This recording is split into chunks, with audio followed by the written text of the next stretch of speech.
where brevity is paramount.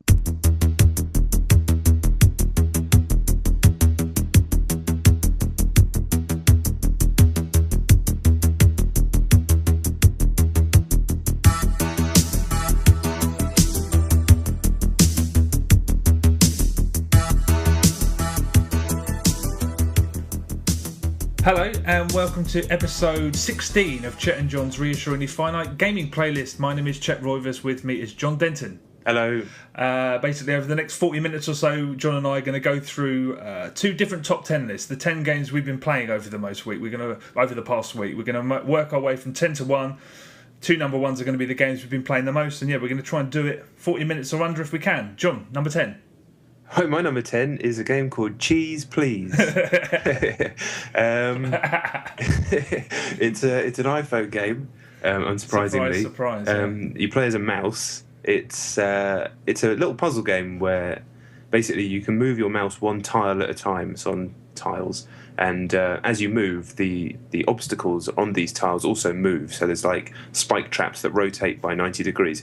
So you can kind of see how it works. You have to move in time to be able to negotiate the tiles to get to the bit of cheese at the end without getting smashed up by the spikes. It's all right.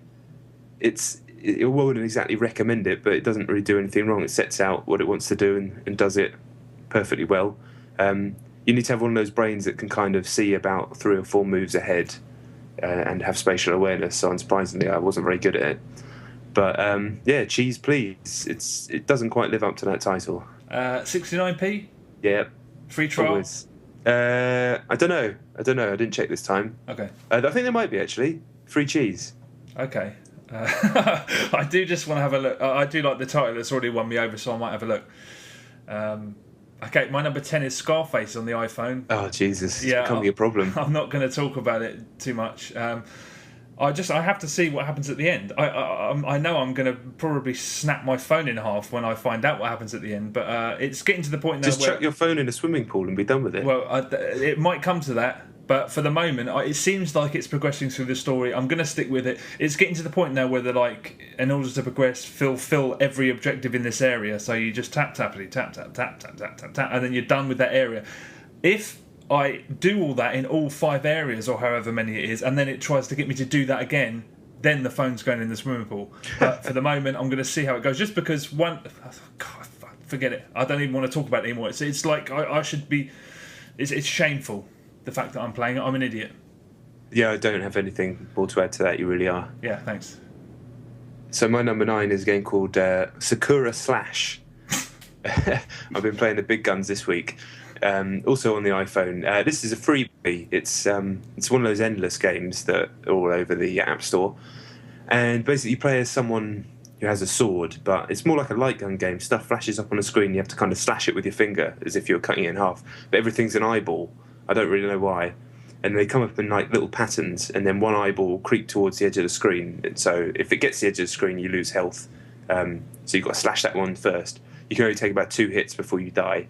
It's one of those games that you'll play it for 10-15 minutes and be reasonably entertained and then never need to play it again, but it's free, so yeah, it's just a weird one. I mean, there's so many billions of games on the App Store now, it's hard to know what really is worth playing, but yeah, that exists. Yeah, it's really weird. For some reason, the way you described it, it sounds like really fucking stressful. It is quite stressful, yeah. Okay. Yeah. Those games always are quite stressful, those endless games, because you know it's just only a matter of time before you get fucked, and this one fucks you earlier than most. But is there online leaderboards or anything? No, I don't think so. Oh. Maybe. It seems like it's been knocked up in a day. Okay. But not to its detriment, it's fine. But I don't know. I don't really know why it exists. Okay. That comment applies to half of what's on the App Store. Yeah, if not 95%. Yeah. Okay, my number 9 is Joyride Turbo on the Xbox 360. Oh, right. I've only played the trial, and I read the Eurogamer review yesterday, and it made it sound like the other campaign stuff is actually really, really interesting. And I didn't get to sample that. I just had a couple of races. Right. And it's fine. It's not Mario Kart. It's not Mod Nation races, but it's reasonably enjoyable. The controls are fine. But its existence is really quite offensive because all they needed to do was patch the Kinect original. They never allowed controller support for that. You were forced to sit in that stress position holding your hands out for fucking hours at a time. And the controls didn't even work. So rather than sort of, as a thank you for the fucking dumb idiots that forked out £40 for that game, give them controller support so they could actually get some gameplay out of it. They've released this, and I did the first 2 tracks. It's the same tracks. Really? They've just put, probably not all of that game, but the same content, and added controller support. And there's something incredibly offensive about that, and I'd be so pissed off. I mean, they could have just added controller support to the fucking Kinect version. I don't know why they didn't. For that very reason. Surely. What very reason? To get some more dollar. Oh well, yeah, that's why it left a nasty taste. I mean, it's fine. It's a kart racing game. If you were fortunate enough not to play the Kinect version, it's a pretty solid game. And from what I've heard about the campaign, there's actually some really interesting stuff going on there. So yeah, the stunt mode stuff. Yeah, sounded more interesting, didn't it? Yeah, I mean, it seems like they made a little bit of an effort, but still, the fact that someone could have bought that and not used it with a pad when they realised Kinect didn't work, bollocks. Yeah, bollocks indeed. So my number 8, is that 8? That was my 9. All right, my number 8 is Scramble with Friends. I got it, as you know, I've been playing you. Yeah. I'll only talk about it this week because, as you said before, there's not a massive amount to say. But yeah, it's really, really good fun and really addictive, dangerously addictive. And Zynga knows this, so you eat up all your tokens and then you can buy a shitload more for real money because you have to pay a token to play each round and then pay another one to get your second power up. I'm not as good as you at it, which is very frustrating, but I'm going to keep training my eyes to see stupid words.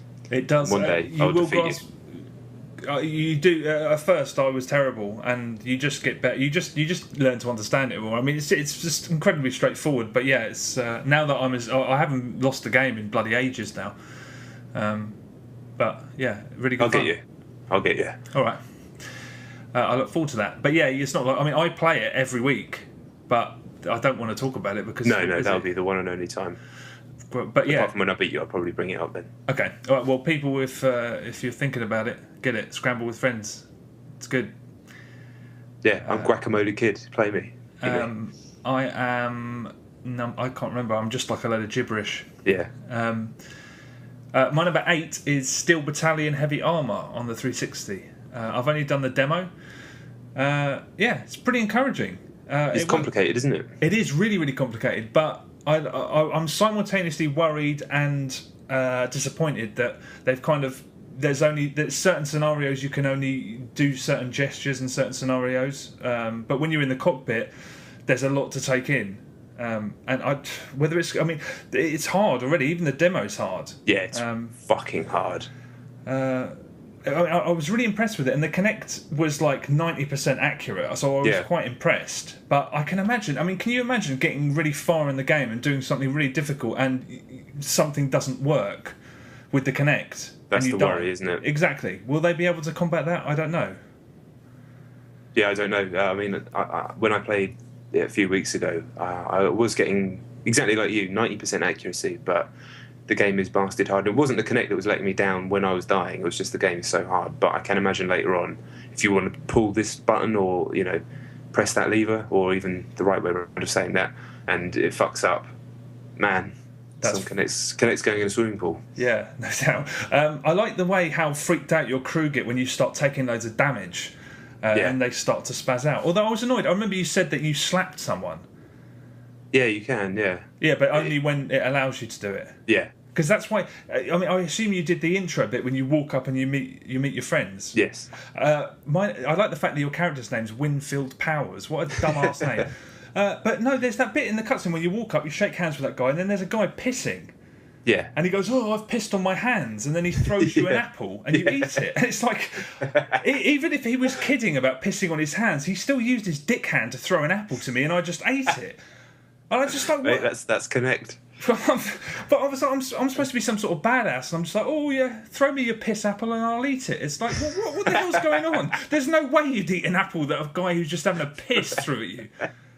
That's why I kept swiping in front of the screen trying to fucking slap him, and it wouldn't let me do it. But yeah, I thought that was a weird opening. I don't know whether that's something that's lost in forgotten translation. about that. Yeah, I was really just like, what? I've pissed all over my hands. Here's an apple. Fuck off. I really wanted to slap that guy. If the game doesn't end with you pissing on his corpse, I'm going to be humongously disappointed. But yeah, I'm encouraged, but a little bit sceptical. But I look forward to playing the full thing very soon. I don't think I'll ever live up to that apple moment. Yeah, true. So my number 7 is Max Payne 3 multiplayer. My 7 as well. Oh, okay, nice. I played it after playing a game that's a bit later in my list, the Battlefield 3, and it was so slow compared to Battlefield 3 that it was kind of really hard to adjust to. And I hadn't played it for a couple of weeks, and everybody's got a lot better, as you'd expect them to.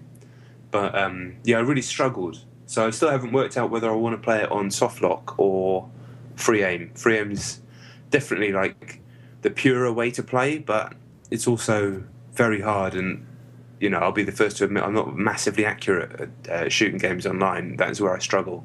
I don't know what it is. My thumbs just, they let me down every time. So, yeah, it was a frustrating session, but encouraging enough to make me know that I want to do some more and sort out my loadouts and level up a little bit. So, yeah. What was the matchmaking like? Are you getting put against people that are amazing? No, they weren't amazing, like, you know, those type of people that you come up against on Call of Duty and they played it 1,000 hours. They were just better than me, but, you know, I was tired and I'd just come from another game, which is a completely different flow. So, excuse me. Yes, I need to go and just play Max on its own, really, and not come off another game and get stuck back into it again. Yeah, I mean, when I played it on the launch weekend, I was playing against people who clearly played a fuckload of Grand Theft Auto and a fuckload of Red Dead Redemption. So I was just getting the shit beaten out. I mean, I was going to wait for a bit before they sort of, you know, the rank leveled up and disappeared. Yeah. Petered out. Yeah. I haven't actually played more. I'm playing New York Minute at the moment, which is just fantastic. I haven't tried that yet. Oh, so it's right up my street. Yeah. That I mean, once you've done the story, and I'll probably do it again on the harder settings. New York Minute is just great, and it's playing it. I'm just like, man, I've got a couple of friends who started it, played it for a few hours, and just decided that they didn't like it. And I'm like, it's a game you really have to allow it to sink in. Yes. Because I played some Ghost Recon as well, and then I put this on after it, and I was like, fuck. I mean, for one, just the level of polish and how amazing it feels and looks, but what you need to learn to appreciate it for what it is. And so many people have gone into it expecting the wrong thing.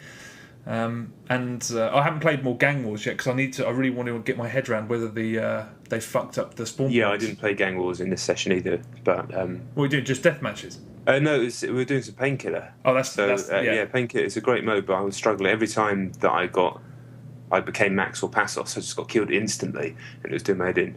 But I think, yeah, it's my fault, not the game's. Yeah, as it so often is. Yeah, Painkiller is great. I'm going to play some more multiplayer in the week, I think. But yeah, that was my number 7 as well. Oh, cool. So my number 6 is Summer Challenge Athletics Tournament. I think that's what it's called. God, it's fucking crap. This game is the same game as a game that came out last year with, I think, the same name and a different bit of art. And it's basically the same game as another athletics game that's coming out at the moment called Summer Stars, which has Kinect support. This one doesn't. And they seem to be the same events, but shot from different camera angles and with slightly different graphics. But this one's especially bad. It doesn't even have countries in it. It has teams, these fucking teams like the Buccaneers and the Wild Hogs. And I don't know why they exist. And it's so easy. 100 metres. First time I ever played it, as you do in any athletics game, probably the same as just to get settled in. Broke the world record, first go. Second thing I did, high jump. Broke the world record, first go. During that time, didn't even know how to play it. I was trying to work out the buttons, and I broke the world record trying to work out the buttons. Crap. Don't get it. Leave it alone. We spoke about this earlier in the week because I remember that I got sent a game to review, and it was from the same publisher. And when I opened it, either the inlay said it was a different game, or the disc said it was a different game, or when I put the disc in, the menu had a different title. And There's something weird going on with all these athletics games. They're from the same developer and the same publisher.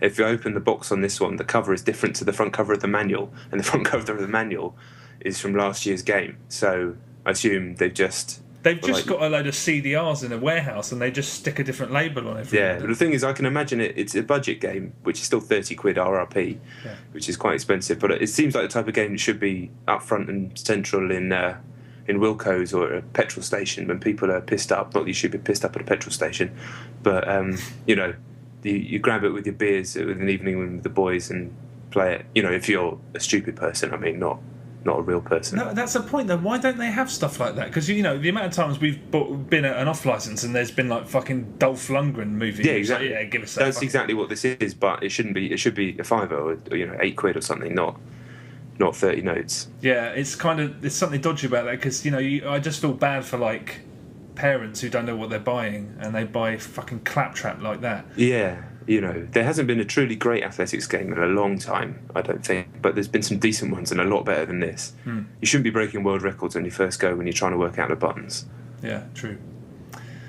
Okay, right, my number 6 is Grand Theft Auto Chinatown Wars on the iPhone.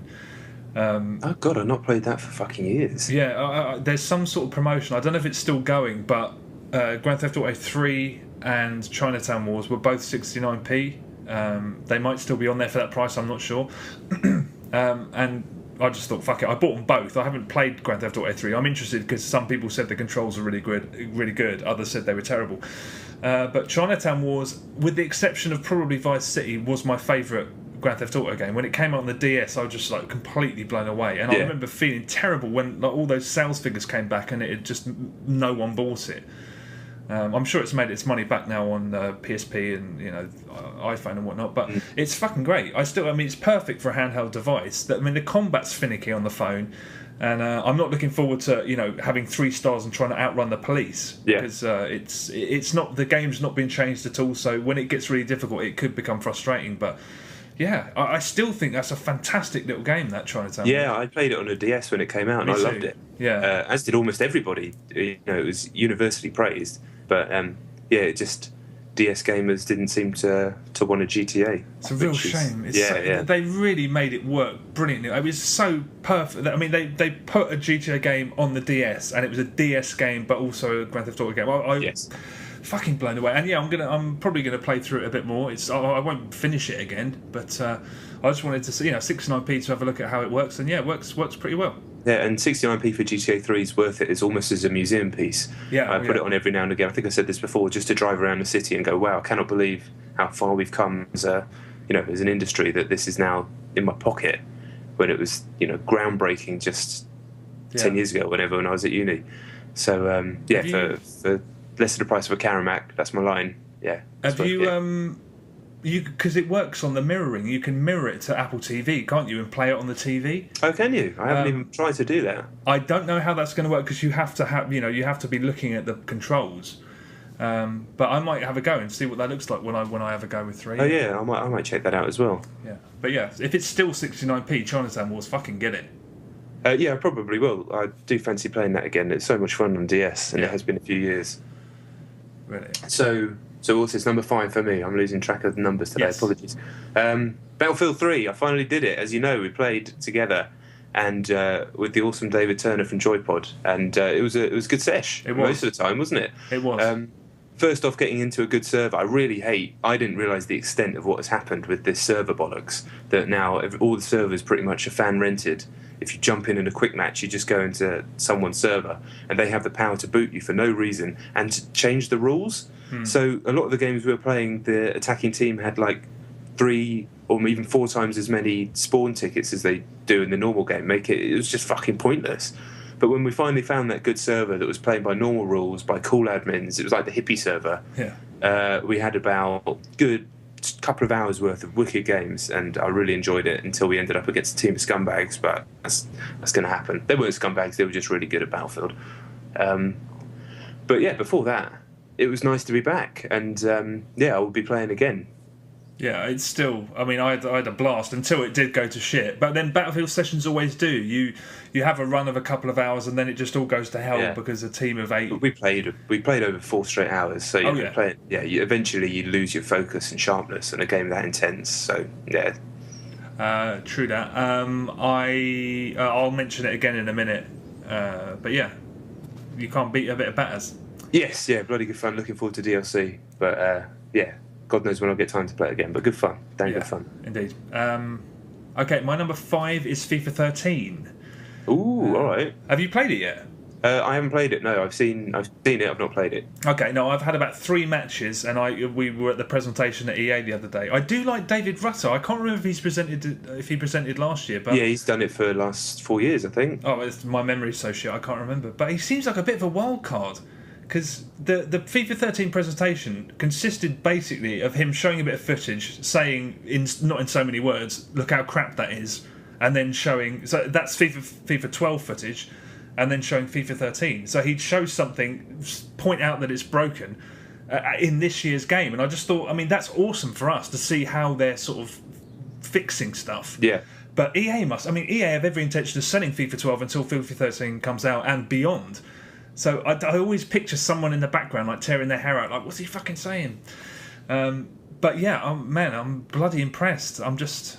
they're really... I mean, you've seen it, but you haven't played it, right? That's right. So I know it's all about more incremental updates, isn't it, this year, and fixing small things which will lead to bigger changes when you actually play. Yeah. I mean, there's so much. I mean, there's not so much, but how it works is kind of difficult to describe. I mean, it's all about one-touch control. So, you know, in the old FIFAs, a ball comes towards you, you'd all receive it the same way, and even a shitty player would sort of leap up and sort of get it on his foot and then sort of maintain control. And here that doesn't happen. It takes a million things into account, you know, where the ball's coming from, you know, all these different factors. And it's, that's one thing. They're doing tactical free kicks, which I didn't get a chance to experiment with. So there's all different things you can do when you're taking free kicks. You can sort of change the number of people that you've got in the wall, how often they jump. You can sort of do dummy shots and stuff like that. I didn't get a chance to do that. And then they've taken complete dribbling from FIFA Street. Yes. I didn't experiment with it. They showed us one thing, where some footage of Ronaldo, like, pensively stepping towards the defender and then sort of bolting around him. Yeah. Hold both triggers, let go of one. That works like that works a treat. Yeah, I had my suspicions when I was playing FIFA Street that element might end up in Big FIFA, and that's basically exactly what's happened. Oh, I'm glad that suits me down to the ground. I love that about FIFA. That element to put your foot on the ball, move it around. I mean, that's what happens in real football. Dribbling is about stopping and starting, you know, moving at different speeds rather than, you know, doing a million step overs and spin moves and things like that. And it seems that they've really tried to capture that this year. Yeah, indeed. You can also maintain your position. So if you're trying to shield a defender off, you can keep your back to him when you've got the ball, or you can constantly face towards. You can make sure that you're always facing towards goal, so you don't randomly step in a direction that you don't want to move in. Yeah. Yeah, it's faster than FIFA 12. I was just like, fuck, this feels good. I mean, it's just so encouraging seeing, you know, when they present it, you're like, these people love what they do, and they're really grafting to make sure they deliver a really great game. They're so passionate. Like, yeah. You can tell what you want about EA as a business and all that sort of thing, but when you speak and deal with the FIFA team, like there's all heart there. They are trying to make the best game that they can. There's no doubt about that. Yeah, no, I was massively impressed. There's like you hold B and you can sort of pull at people's shirts. So if like someone's executed the perfect first touch pass, you can fucking basically make them fuck it up by pulling at them. I mean, that was a little bit unbalanced when I played it, but they're still working on it. They said, you know, it's an early build. Obviously, it's an early build, but things like that aren't quite balanced enough. It seemed like if anyone pulled on someone's shirt, the person receiving the ball, no matter who the player was, would lose possession. But that'll get ironed out, of course. Yeah. And it was just, I was really, really, really impressed. And it just I kept remembering. I can't remember whether it was Pro Evo 5 or 6. It was, and the jump from the previous game to that one, and I was in a rage when that came out, whenever that was, a decade ago, and I was so furious because they changed fucking nothing, absolutely nothing. I'm just like so glad we don't live in those days anymore. You can just they're really, really grafting to make it good, and already so grateful to see it this early, but already it's shaping up fucking great. Yeah, I've got no doubt that this one, because I've spoken about 12 before, and eventually that game did annoy me, whereas I could see the foundations of the changes that they made, but I knew it was going to be 13 that I was going to like, because I knew the stuff that they changed, they needed to work on to get it to a level where I was going to enjoy it again. But from what I've seen, 13, they've done exactly that. They've basically fixed every problem that I had with 12. Yeah, so I mean, tactical defending is no longer, if it's not an appropriate time to make a tackle, you don't just fucking blindly shove your leg out, and you'll sort of aggress them in a different way, which was really nice. I can't wait to play more, really. Yeah, same. So on a completely different tip to FIFA and the vast amount of money that game turns over and is involved in, my number 4 is Mad Riders from Techland. Oh, yeah. I talked about it last week. The embargo's dropped now, so I can praise it a bit more. For 800 points, this is top quality, stupid, quad biking nonsense from people that they don't play by anyone else's rules. They have their own engine, they do their own thing, and they make games that aren't going to put them out of business, which I think is kind of admirable in this day and age. They're making stuff but they're not charging the earth for it either. I mean, all these games, you hear about all these stories at the moment with the Kingdoms of Amalur stuff, with them all that sort of crap. Everybody's heard about that. This is a team that knows its limitations and doesn't try and pretend like it's anything that it's not. Even with Dead Island, you had that trailer, but ultimately the game was pretty much what they said it was going to be, and was bloody good for it. And you can forgive its mistakes and its missteps because there's a kind of charm to Techland stuff. And Mad Riders is the same. It's 800 points. They say it's less than the price of a pizza. It is. And you get a fuckload of content. There's like 45 tracks or something, all of which have got huge, like massive jumps and huge undulations, and it's really, really fast. The racing against the AI is really furious, so you're on the edge of your seat until the end of each track. It's not as good as MotorStorm or something like that, but I like it a lot. I think it's a good game. I hope it does well. Have you played it online? Yes, it works fine. There's even a thing that when you're playing single player and there's online games happening, you can just jump in by pressing left on the D-pad, and it will automatically zoom you straight into an online game. So it's kind of the two are integrated really well, which for a fucking 800-point arcade game is really impressive. And I thought it was just going to be shit with a name, and the first time you play it, you're like, oh man, it's a bit ugly. But no, the more I played it, the more impressed I was. This is some of the tensest arcade racing I've had since the F-Zero games, which is high praise indeed.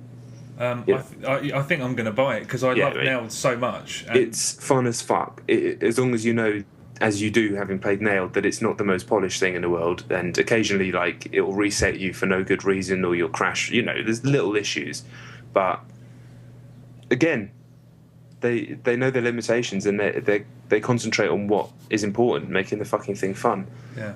Even Call of Juarez the Cartel, they tried. Yeah, that game. I mean, fundamentally a shit game, but I couldn't hate it because they tried. They were doing things that at some point another developer with more money will do, and everyone will be fucking falling over themselves to sort of lay claim to. But fuck it, I'm going to buy it. I think. And I say it again, in an industry where a lot of people, these are people losing their jobs, fucking hundreds and hundreds and hundreds of people losing their jobs because people are mismanaging the money. A team out there that seem to be completely on top of their business and doing things for the right reasons, it should be praised. Indeed. Okay, I'm going to have to make a mental note of that. Okay. Mad Riders. Mad Riders, yeah. Okay, my number 4 is Pixel Junk 4am on the PS3. Oh, fuck, I knew it was something I was supposed to get. Right, I'm going to fucking get that straight after. Sorry, go on. Did you, have you ever played a Pixel Junk game before? I played Pixel Junk Racers, I played Monsters, I've played Eden, haven't played Shooter. I haven't played any of them. They're all completely different genres, right? Yeah, that's right. I've never played a Pixel Junk game before. A friend of mine sent me a video. If you have any interest in this game, or even if you don't, go on YouTube and just type in Pixel Junk 4am. It will be one of the top hits. It's an official video by the PlayStation US blog, I think, and it's one of the developers just sort of talking you through it at what looks like a press event. And it just watching it makes me smile. I watched it again the other day after playing it because I'm just like, wow, fuck, cool as hell. I'll say this about it, as you probably know from the 2 text messages I sent you the other day, every possible reaction that a person could have to this game, I've had it.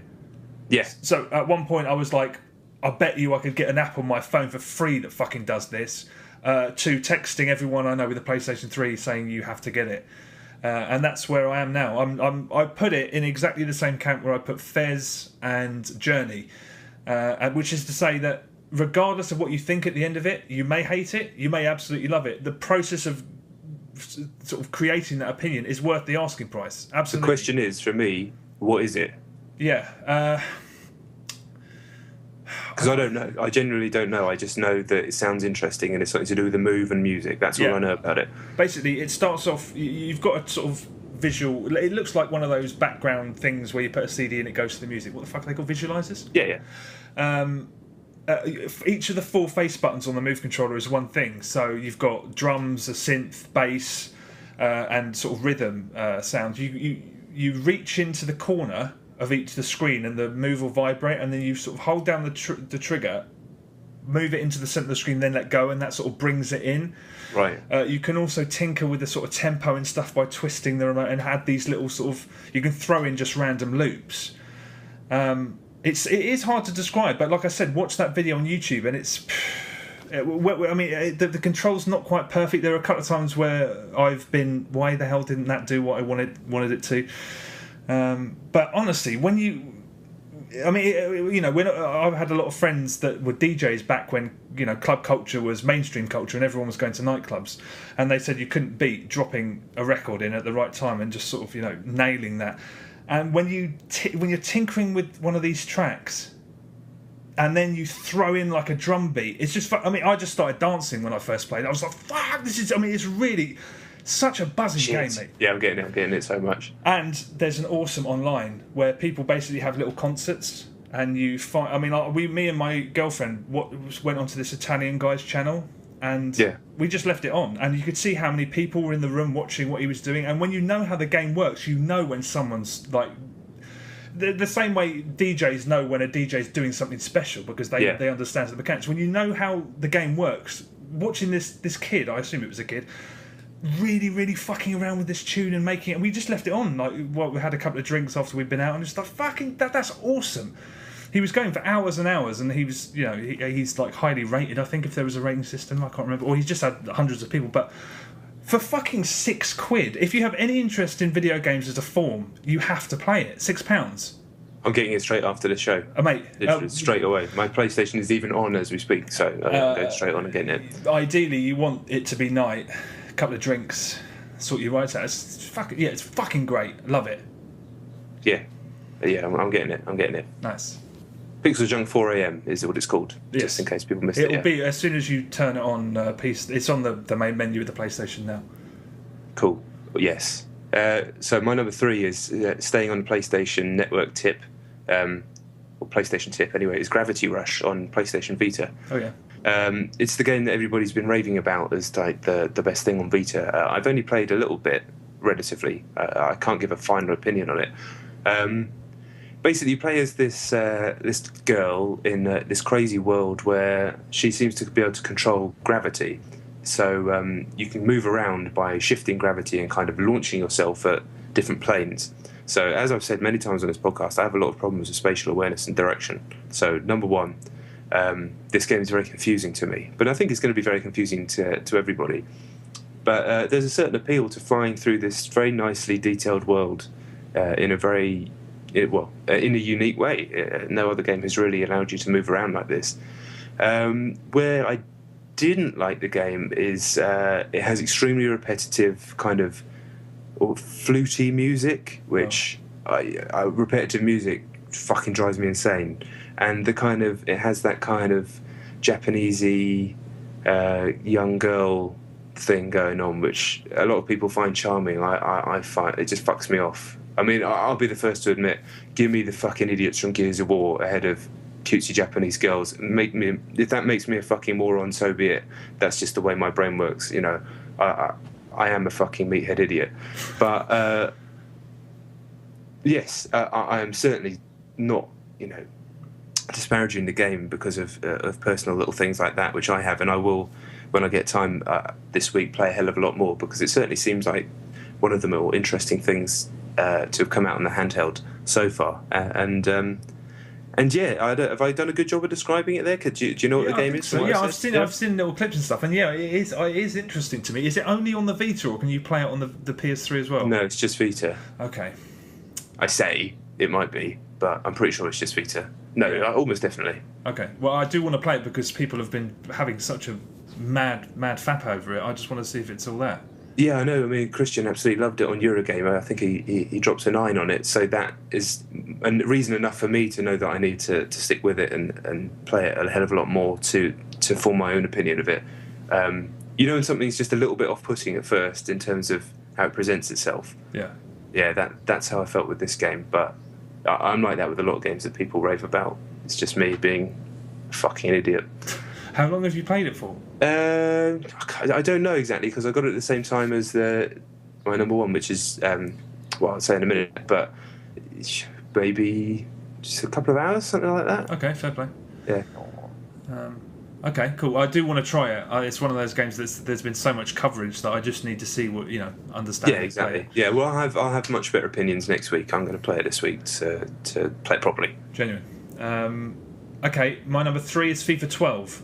Right. I won't say much. I'm just so seduced by the Euro expansion. It's completely rekindled my love for it. I understand that's not going to be the same for everyone. It's because I only follow football when there's a tournament like that. But I had the best game of football that I've ever had the other day online. Just the most thrilling game of one of the most thrilling games of anything I've ever had, end to end, the whole way through. Me against some guy. He was Portugal, I think, and I was Spain. End to end, non-stop, on the edge of my seat, breathtaking. I conceded 2 penalties, saved them both. It basically went through 2 stages of extra time at 2-2, and I would have learnt a lesson because during the dying, not even the dying seconds, I reckon the dying second, I conceded the losing goal because I knocked the ball back to the striker when I should have cleared it. Oh no! I was devastated. I'm not going to learn from that because I'm an idiot. But yeah, I'm loving it. I scored the best goal I've ever scored. The best goal I think I've ever seen. It was just I still can't believe that I did it. When I was playing as England, I was step hen Gerrard. I was barely past the halfway mark, the halfway line. Sorry, and I just hoofed it, and it just fucking curled into the top corners. And there was so much adrenaline in my body. I thought I was going to rip the fucking the top of the house off. I've never seen anything like it. Never scored a goal like it. But I'm going to keep playing the Euro. It's I love it. Love it. Yeah. If anybody doesn't understand why football games are so good, especially if they don't like football, I think you've just summed it up there because you don't like football. As you said. But after that game, I felt like watching a football match. I felt like I absolutely had that. I can't even begin to describe how. Well, that's what the sport does to people who love it. Yeah. But I felt like I'd been electrocuted. I was just rushing for about half an hour afterwards. Sweet, yeah. That makes me want FIFA 13 to come out. Is what that does. Yeah. My number 2 is Batman Batman Arkham City, Harley Quinn's Revenge, DLC, the story DLC. It's really short. I did the whole thing. I don't reckon it clocked in much longer than a football match. In fact, about 90 minutes, which is short for 800 points, but it's so nice to be back in that world, and it's a really nicely formed 90 minutes. You play half of it as Robin and half of it as Batman, and Robin handles slightly differently. I didn't do the challenge rooms with him. He's slightly heavier in combat, and you need your timing to be better on the counters and things because he uses a stick, and some of the animations take a little bit longer. And he has a few different little gadgets which allow Rocksteady to do a couple of different puzzles as you move through different styles of puzzles. Yeah. But yeah, it's just nice to be back playing that game. It's so good, such a good game, and it feels like an episode of a Batman Arkham TV show. It's like, it has its own self-contained story, which does completely tie into the end of the story of the game, which I won't spoil for people who haven't finished it or played it.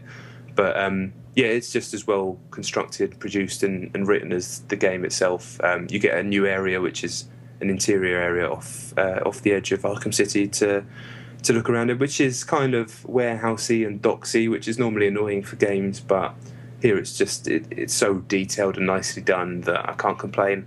And there's a few little Easter eggs which tie into the story, and I'd probably recommend it, to be honest. It was disappointingly short, but what was there was really, really nice, and it's encouraged me to go back to my New Game Plus that I was halfway through on Arkham City and play it properly again. It's just such a good game. Yeah, I mean, that's when I heard about the DLC, I was desperate to get it, but Arkham City was my favourite game of last year. But I've left it for so long since playing it that I've forgot enough about it. So when the Game of the Year edition comes out with all the DLC on it, I'm going to snap that up like a good one and smash through it again.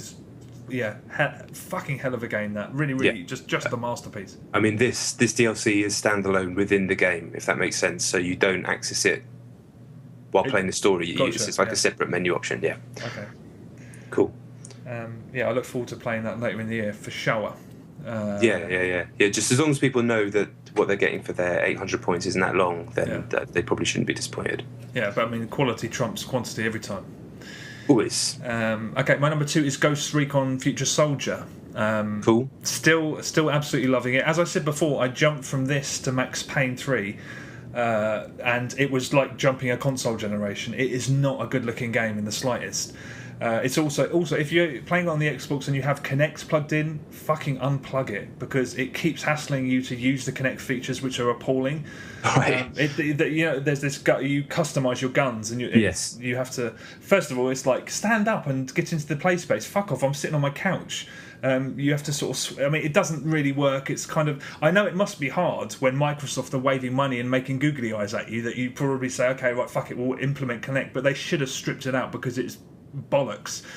And if you have Kinect plugged in and you open the gun customization menu, it hangs for. It takes, I'd say, in excess of 10-15 seconds to just come up on the screen. Just hangs there empty until there's. I mean, they should have stripped it out. But apart from that, I still think it's a fantastic game. We've been playing Horde, which is really, really interesting. It's very slow paced. What's it called? Is Guerrilla? Is it called? Guerrilla, that's right. Yeah. It's Horde. You know, there's no dramatic changes. It's just very, very slow paced, very pensive because you die very, very quickly. And just we're fucking loving that. We're only about 20 waves in. There's 50 in total, but it's starting to get more and more devious. The guys are, more stuff's coming. It's fucking cool. And multiplayer, I've played it a bit. It's completely and utterly geared towards people who are playing as a team of 5. Because the maps are exclusively just like almost all of them are just a load of bottlenecks. So you have to communicate, you have to spot everybody, you have to make anything half-assed on the multiplayer, you're just dead. If you're communicating, you win. That's it. Hopefully, a few of us are going to go online later in the week and play a bit more. Really good. I mean, definitely its own thing. I still think it's a fantastic game. Yeah, it does sound good. Yeah, I need to find time to play it myself. Yeah. It's just one of those ones that I worry might slip by the wayside for me as more stuff comes in. But then again, we're entering a little quiet period now before everything kicks off. Although there's E3 next week, which is going to be crazy. Not that I'm going, but still crazy for anyone working in the industry normally. Even if you only do the campaign, it's worth it anyway. Right. Future Soldier. Yeah. Great. Cool. So talking to campaigns, and probably one that's not worth it is Resistance Burning Skies on Vita, which is my number 1 this week. I was really looking forward to playing it just purely because I wanted to see how an FPS could do on a handheld.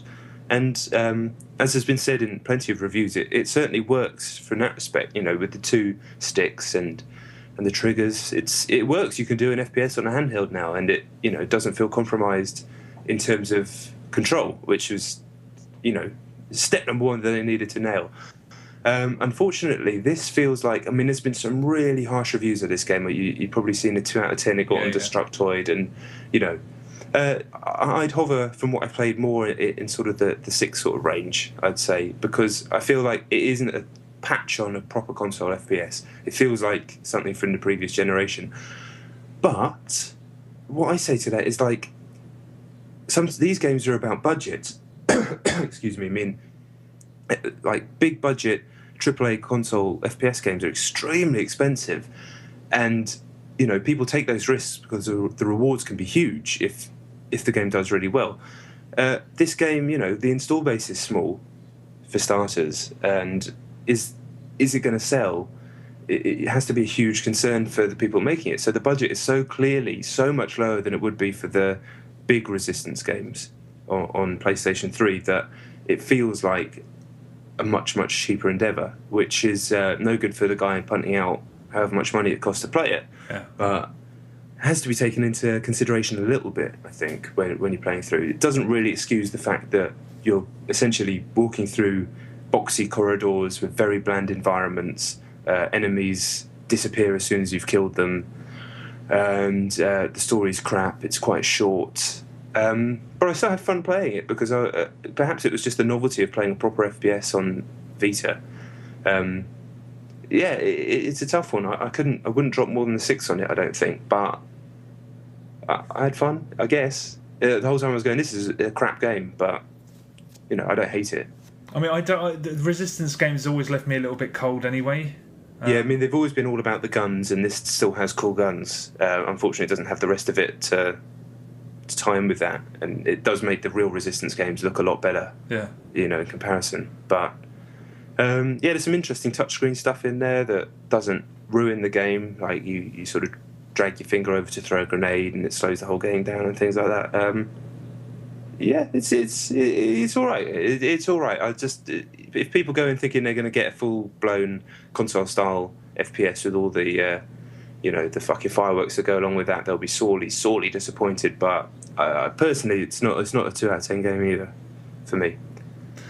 Okay. I do want to see it because it is sort of, it's benchmarks the wrong word, but it's the first significant sort of big, an FPS on the Vita. It's what everyone's been waiting for. So I will have a go of it at some point. But yeah, the reviews have been vicious, particularly Destructoid. Yeah, I mean that really was savage. But yeah, fair enough. I mean, I like Jim Sterling. I think he's good. I think that he's all about, this is my personal opinion, straight down the line. So we do need more people like that, I guess. But I think he might have been a little bit too harsh on this one. But that's his thing. Yeah, indeed. He's good in his own way. Genuine. Okay. Right, okay, my number one's Battlefield 3, which you've already spoken about. Okay, yeah. You play a lot of battles, don't you? I do, but, well, I mean, I played more than you because I was on the next night, I think. But all I want to say is, yeah, we've already mentioned the fan-owned servers, but the worst experience yet was when we were playing. We were in a room, and the guy had put on the blurb when you sort of go in, basically his own rules. Yeah. Said, no vehicle hogging. What was the other thing he said? He had 2 caveats. One of them was no vehicle hogging. What the fuck does no vehicle hogging mean? If I'm in a vehicle, am I supposed to sort of periodically jump out to see if anyone else wants to jump in? If I'm an engineer, am I not supposed to heal myself? And this all came to a head when, you must remember, I kept saying we've got to take out that chopper. Because there was a chopper just causing absolute carnage and no one was taking it out. So I managed to get into, I forget what the anti-air thing's called, but I got in it. It said no anti-air, didn't it? Oh, that's right. No anti-air. Is that what it said? Yeah, no anti-air. So basically, the owners of the server are fucking around, killing everybody on the chopper. I hammered them with the anti-air. They almost took me down. I got out, repaired it, and then basically took the chopper down. As soon as I got kicked out of the game. Yeah. Booted. You've been booted by the admin. What kind of fucking degenerate is that? And the worst thing is you get dropped into that if you hit quick match. Yeah, I know. Yeah, that's the problem. If you want to go and find your own server or you want to play by your own rules and do that, that's fine. But people who've played for an online pass or pay for the full price of the game, they should get, EA Dice Run servers, Xbox Live servers, that play by the set rule set, and you shouldn't get dumped into that shit. But I mean, he wanted to just make sure that he could spend the whole thing in a chopper just killing people. Yeah. No anti-air. I mean, what kind of fucking scumbag is that? You can play in my server, but you've got to have one of your hands tied behind your back. It reminds me of kindergarten and, that's like right. Primary school, or the one below that, whatever the fuck that's called. Going around to someone's house and it's like, you can play with these toys, but only for 5 minutes. Yeah, and then exactly. I'm taking them back. That's Henry exactly Diamond. what I said. Straight out of the playground. Henry fucking Diamond at my school. Spoiled little shit. Henry Diamond. We all had a Henry Diamond, but I'm just overwhelmed. I'm like, that guy, whoever owned that server, if you're listening, at your earliest convenience, go and have relations with your own mother, you fucking little shithead. Done. Yeah, I bet it was Henry Diamond. What an attitude. Fuck, Yeah. Sorry, it's infuriating because... And then there was one server that we almost jumped into where the guy was like, haha, if we don't like it, we'll boot you, smiley face. Fuck you. So yeah, fuck them all. that's the end of the episode. Thank you very much for listening. As always, big shout out to Mitch Murder for the theme tune. Go and check his stuff out on SoundCloud. It's really good. Got that kind of 80s synth vibe going on. And big thanks for listening. Check out the website if you want to. It's at thefiniteplaylist.com. Follow us on Twitter, John Denson, Chet Roivas, Chet and Johns. It's all on there. And peace out. We love you all. Wounds.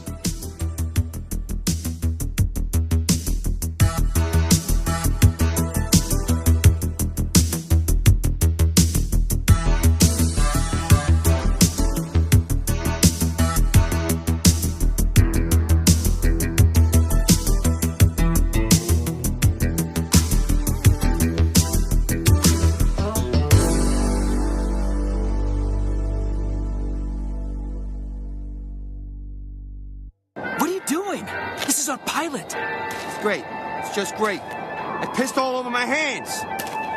He's Sergeant Powers, Tony Rayner, private first class. Nice to meet you. Here, have a nice red one on me. Hey, ain't that something, huh? I bet you haven't seen one of those in a while.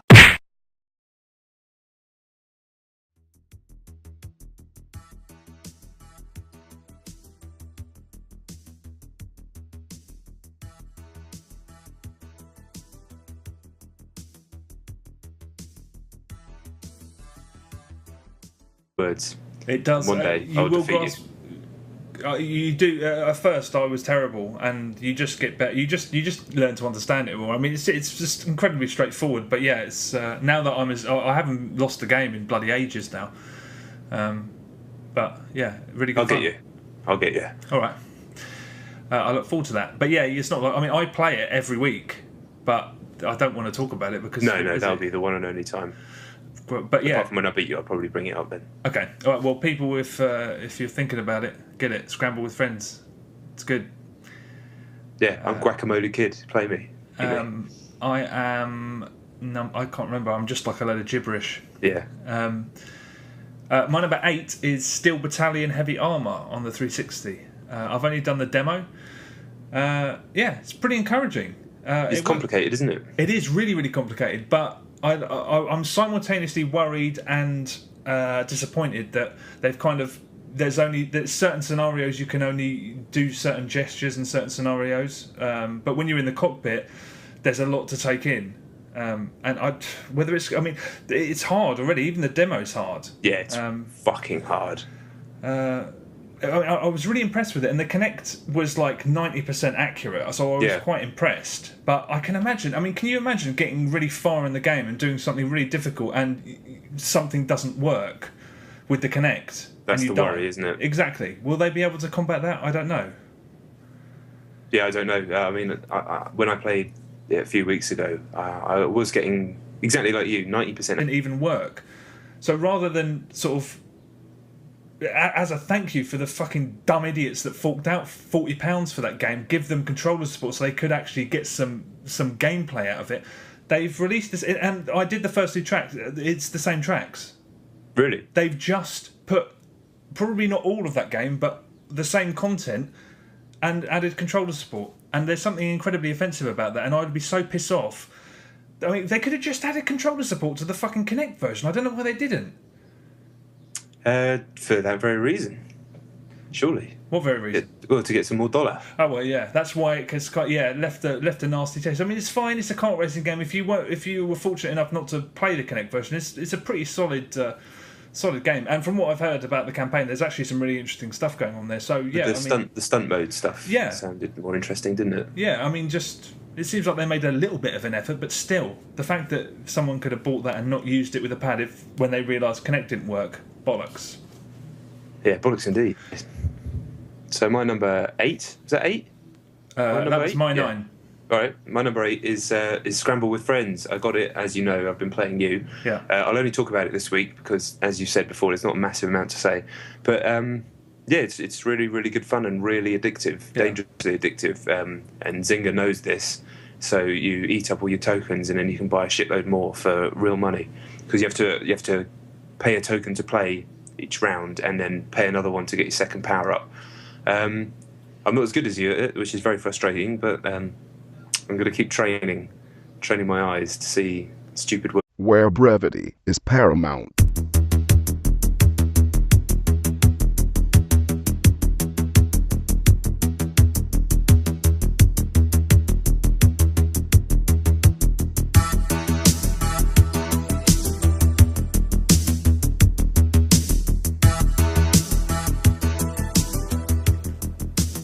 Hello and welcome to episode 16 of Chet and John's Reassuringly Finite Gaming Playlist. My name is Chet Roivers, with me is John Denton. Hello. Basically, over the next 40 minutes or so, John and I are going to go through two different top 10 lists, the 10 games we've been playing over the past week. We're going to work our way from 10 to 1. Two number ones are going to be the games we've been playing the most, and yeah, we're going to try and do it 40 minutes or under if we can. John, number 10. Hi, my number 10 is a game called Cheese Please. It's an iPhone game, unsurprisingly. Surprise, yeah. You play as a mouse. It's a little puzzle game where basically you can move your mouse one tile at a time. It's on tiles, and as you move, the obstacles on these tiles also move. So there's like spike traps that rotate by 90 degrees. So you can kind of see how it works. You have to move in time to be able to negotiate the tiles to get to the bit of cheese at the end without getting smashed up by the spikes. It's all right. It wouldn't exactly recommend it, but it doesn't really do anything wrong. It sets out what it wants to do and does it perfectly well. You need to have one of those brains that can kind of see about 3 or 4 moves ahead and have spatial awareness. So unsurprisingly, I wasn't very good at it. But yeah, Cheese Please. It doesn't quite live up to that title. 69p? Yeah. Free trial? Always. I don't know. I didn't check this time. Okay. I think there might be, actually. Free cheese. Okay. I do just want to have a look. I do like the title that's already won me over, so I might have a look. Okay, my number 10 is Scarface on the iPhone. Oh, Jesus. It's becoming a problem. I'm not going to talk about it too much.